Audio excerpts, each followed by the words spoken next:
Hi, my name is Amanda Gonzalez. Question 1. How does your project use or challenge conventions? How does your magazine project represent social issues? My magazine is the one on the right with some example magazines to the left of it. For my magazine, I chose the masthead to be Perfect Gato. I chose the name for my magazine because the word perfect is a fun play on words that the audience can still understand, and gato is cat in Spanish. I wanted to incorporate the word cat somewhere in the magazine masthead because many of the cat magazines I researched also did the same. I chose lobster to be the font and the color black. The font is bold and curvy, giving it a soft, approachable feel while still being readable. It's placed at the top of the cover for visibility, a common convention in magazine cat layout designs. The main image I chose is of a tuxedo cat in a natural outdoor setting, looking up with curious wide eyes. I chose the photo because it draws in my intended audience with a friendly and playful image. The photo was taken at a slightly high angle to emphasize the cat, making my image conventional to other cat magazines. For my magazine, there is only one lead article which is conventional: The World of Cats Exploring Popular Breeds. It is positioned at the bottom left in a larger, bolder font.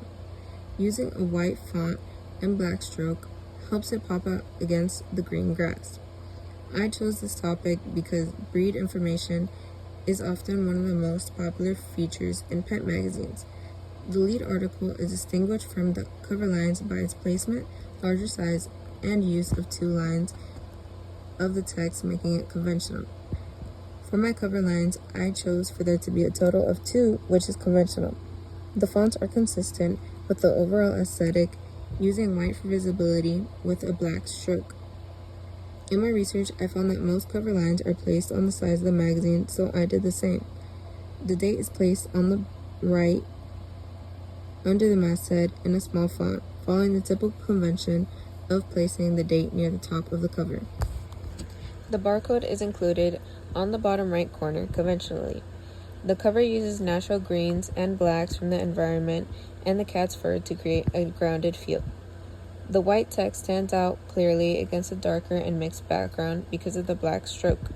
The natural color palette appeals to the cat lovers and gives a calm and inviting feel for a pet care magazine.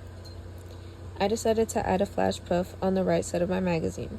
Flash puffs are not featured in all cat magazines, but I chose to add one onto mine to attract more readers and add a bit of color, which is a little less conventional. I chose to make my table of contents 2 pages, which is conventional for most cat magazines. This layout allows for clear sections, which for me, I chose 4 sections: cat care and health, cat behavior and training, cat breeds and personalities, and cat lifestyle and entertainment, using columns and sections, making it more organized and readable. I chose to add a total of 15 stories, which is conventional because during my research I found that the average amount of stories in a table of contents in a cat magazine is 16. The topics range from health tips and behavioral advice to fashion and entertainment.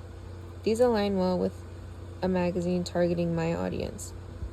The cover story I chose was The World of Cats.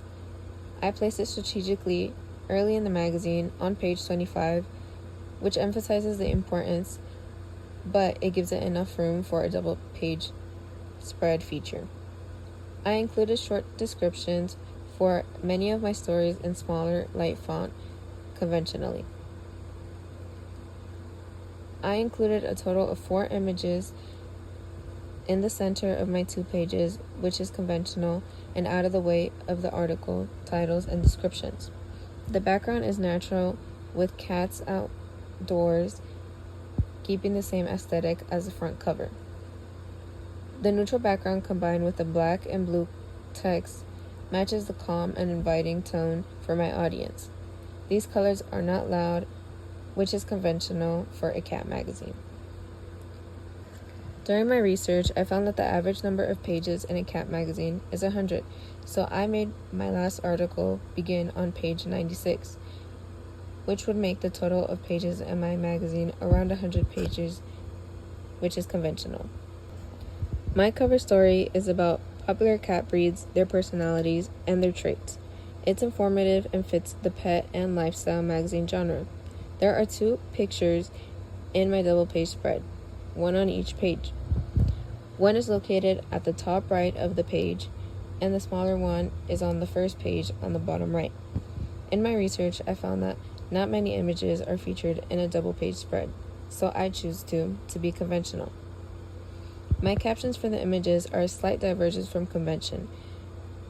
The captions usually describe what is going on in the image, but mine describes their breeds and a fun fact about them. Although this may not be conventional, it goes with my story and fits my cat magazine. My double-page spread included both a headline and subheading, which is conventional in a cat magazine. My body copy is placed in columns and paragraphs, which is conventional. I added a drop capital to begin the story, which is conventional. The byline by Amanda Gonzalez is neatly placed under the title in a small font, conventionally. Some social issues or groups are human-animal relationships and crossbreeding. Cat magazines often show the relationship between humans and cats in a positive way, showing how cats benefit humans through comfort and companionship, which may not always be the case. Those magazines tend to overlook serious issues such as the challenges of cat care, for example, behavioral problems, cost, and emotional distress linked with sickness or old age. They also don't address issues such as abuse, overpopulation, and the lack of diversity and representation. By leaving out these more complex realities, cat magazines present a romanticized image of cat ownership that fails to reflect the broader, more diverse experiences of all cat owners. Breeding animals can lead to a variety of issues, especially if it is irresponsible. While it can reduce some of the genetic problems that affect purebreds, it can also produce unpredictable health issues and variable traits like size, temperament, and behavior. Most crossbreeds, and especially designer animals, are bred for fashion rather than welfare or health, too often leading to irresponsible breeding and overpopulation. Without there being set laws and regulations about breeding, it gets harder to predict animal needs and can cause dangerous birth complications to the animal.